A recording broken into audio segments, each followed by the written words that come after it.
Your Gen X video made me laugh. And when I shared it on my social medias, the response to it was huge. And what I really loved was the split. Whole bunch of people were vouching for it. Then a bunch of people were saying, that screwed us up. And I'm like, that's your story. It didn't screw me up. We are Gen X. Yeah. We are the generation that people should fear. We were the generation that grew up without parents. Yeah. Hey, go home. Here's a fucking key. Yeah. Take care of yourself. Yeah. Don't let anything fucking happen to that house. I'll be home at this time. Hey, it's summer. Get the fuck out of this house. Go outside. Don't get in trouble. Don't get arrested. Don't get molested. Don't get kidnapped. I know. Figure out a fucking place to eat. Maybe some of your parents just went to the grocery store. Maybe get a sandwich over there. Get home when the fucking street lights come on or when it's dark, and don't get in any fucking trouble. 100%. That's our whole life. Yeah.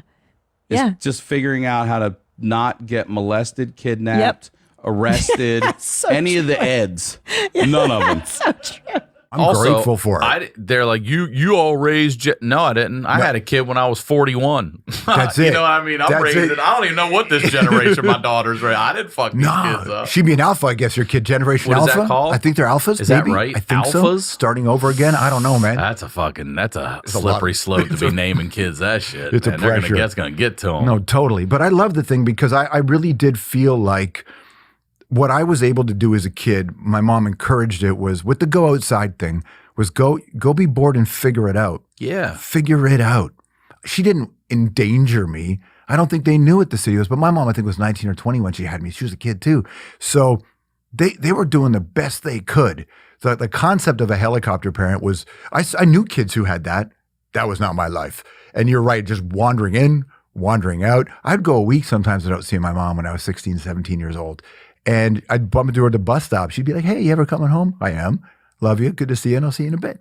I was working since I was 11. And I know that backfired for a lot of people, but it didn't backfire for me. I'm so grateful. I'm so durable and resilient. The hustle that it puts in you, instills in you, the work ethic that it instills. Totally. I also think that it's interesting. You said go figure it out. It just made me start thinking, like, how many people don't have hobbies anymore? Yeah. You know, we didn't have a phone in our hand or anything. You go outside, next thing you know, you're fucking looking at butterflies or birds or whatever. You're like, oh, I fucking like butterflies. Totally. Or fishing or whatever. I used to fish. I used to draw. I used to you had do to all go that stuff. do something. Yeah. Something. And I recognize that version of our childhood was probably very dangerous for a bunch of people. And I think we got lucky. A lot of us didn't make it. No, a lot of us didn't make it. A lot of Gen X out there did not make it. Totally. And so I don't ever want to, gloss over how traumatic it was for people. But what I've always been raised to do is not blame my parents or their parents because they didn't have access to the tools that everybody has now. It's really easy to sit back and say, my mom did this or my dad did this. They were kids in a system that was crushing them. Jobs were going away. All this stuff. War. I mean, Vietnam at that time for my father's age. For U.S. Sure. Totally. And wave of immigrants into Canada. So I don't hold them accountable for the stuff they didn't have access to. It's just, I know other people do, and I wouldn't you do your thing.